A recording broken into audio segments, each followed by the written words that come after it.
Welcome back to Basic Biostatistics 2 and to video 2 of session 4. In this session I'm going to teach you how to use independent sample t-test, how to interpret the results, and where you can find a corresponding non-parametric test for continuous variables that do not follow a normal distribution. If you would like to compare a continuous variable between two groups, this is when we need an independent sample t-test. For instance, we would like to compare whether there's a difference in the mean diastolic blood pressure of month 1 between smokers and non-smokers. In that case, the independent t-test is the test of choice.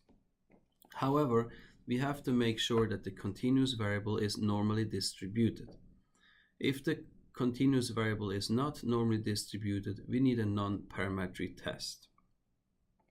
In our case, we know that diastolic blood pressure for month 1 is normally distributed, so we do not violate the assumption of normality of the test. In order to run the analysis for this very simple research question, we go to Analyze, we select Compare Means, and we click on Independent Sample t-test found just below one sample t-test.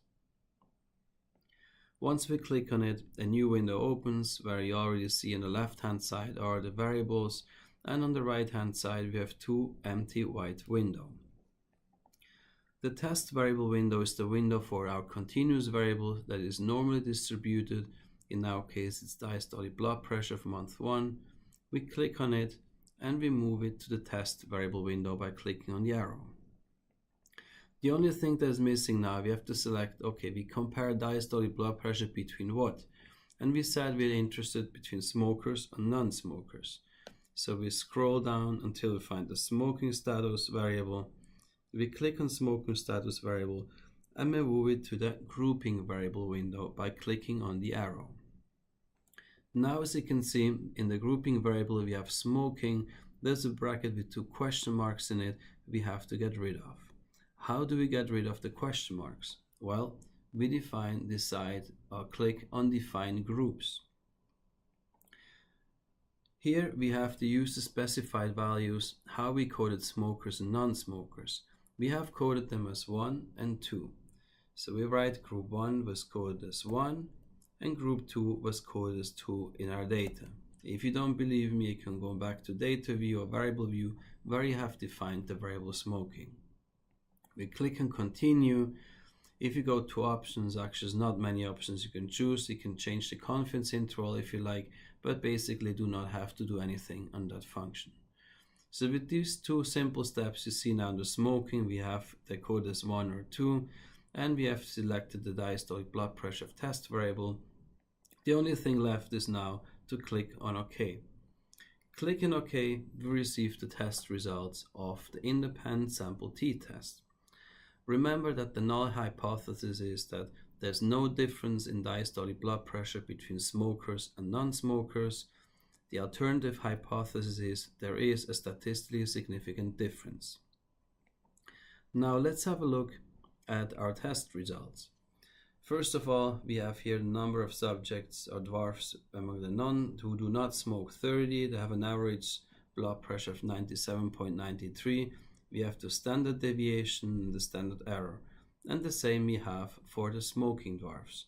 Their average diastolic blood pressure seems to be a little bit higher, 98, but almost the same. The standard deviation is similar and the standard error as well. The results of the test you can find in the second table, the important table, the independent sample t-test table. Now, before analyzing the test results for difference, we need to check the Levens test for equality of variances. SPSS, or the independent sample t-test, calculates the two p-values. The first p-value is if the variances or the standard deviations are equal, and the second p-value is if the variances or the standard deviations are different between the subgroups. For instance, we saw in the first table that the standard deviation of the non-smoking dwarfs was 4.4, of the smoking dwarf 3.9. So the variance is the square of standard deviation. So if these standard deviations for two groups, the smokers and non-smoker, differ, then equal variances are not assumed. If the standard deviations are the same in the two groups, then equal variances are assumed. How do you know if that difference between 4.441 and 3.930 is statistically significant difference? This we can find out on the results of the Leaven's test that I circle here, Leaven's test for equality of variances. The test calculates an f-value. You really do not want to know how it's calculated, but it gives you a p-value, whether the variances are different or not. The null hypothesis is the variances are the same, so no difference in the variances or the standard deviations of the non-smoking dwarfs and the smoking dwarfs of diastolic blood pressure, and we get a p-value of 0.48a. This is above 0.05, which means we accept the null hypothesis. Accepting the null hypothesis means that equal variances are assumed, because there's no differences in the variances or standard deviations of diastolic blood pressure between smoking and non-smoking dwarfs. This also means we only analyze the first row where we have equal variances assumed. Do not consider the second row for equal variances not assumed. Good. Now we can start to analyze the t-test for equality of means, the results. That starts from here, from the t-value, and end up here at 95 confidence interval of the difference. The t-value for the test is minus 0.062. Degree of freedom is number of subjects minus number of groups, 60 minus 2. And the p-value for that difference in diastolic blood pressure between non-smoking and smoking dwarfs is 0.951. That p-value is above 0.05.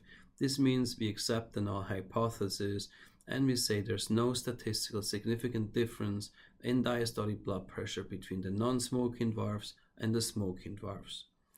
You also get information that the difference between the means is 0.067. You can get it as well from the first table, with the lower confidence interval for that difference from minus till plus, from minus 2.2 till plus 2.1.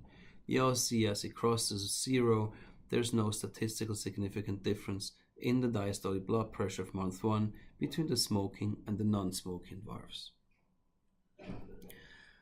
What test do you use if the continuous variable is not normally distributed?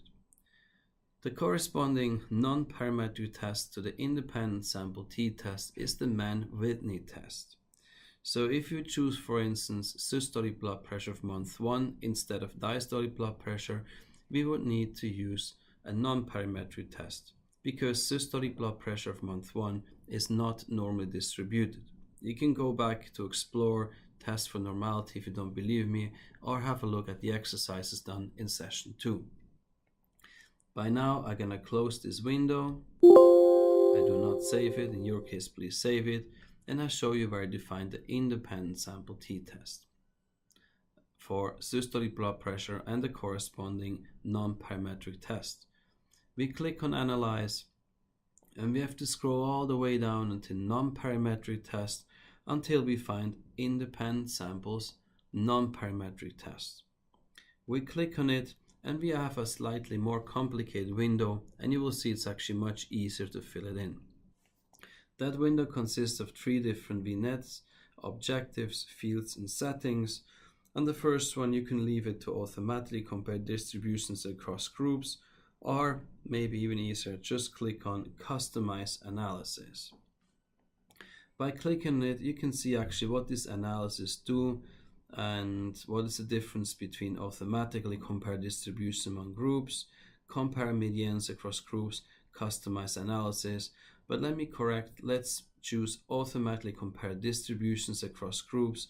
As you can see, here's either Mann-Whitney test or some other parametric test, non-parametric tests we're going to learn later on. Under fields, we select a variable.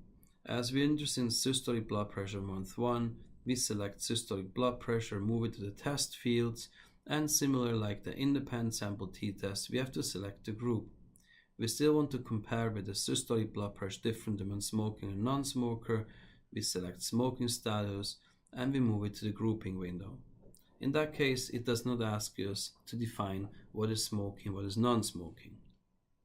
Before running the test, you can go to settings, and here you have the option that SPSS chooses automatically the test based on the data, and it will recognize that a Mann-Whitney test is needed. Otherwise, you can click on customize and select the Mann-Whitney, the 2-sample test. However, both ways lead to the same result, that SPS will calculate your Mann-Whitney test. Once you have defined these 3 simple things, we click on Run, and the output window gives you a test result. As you see, this is much simpler than the independent sample t-test window. It states the null hypothesis, that the distribution of systolic blood pressure month 1 is the same across category of smoking status, which means there's no difference in systolic blood pressure distribution of non-smokers and smokers. It tells you that the test is the independent sample Mann-Whitney test, the correct test, and it gives you the p-value. The p-value is 0.073, that's bigger than 0.05. This means that we accept the null hypothesis and state there's no statistical significant difference in systolic blood pressure in month 1 between smokers and non-smokers. It also makes your life that much easier, as it explains you retain the null hypothesis, or meaning to accept the null hypothesis. This is how to run a Mann-Whitney test or a non-parametric test corresponding to the independent sample t-test. Thank you very much.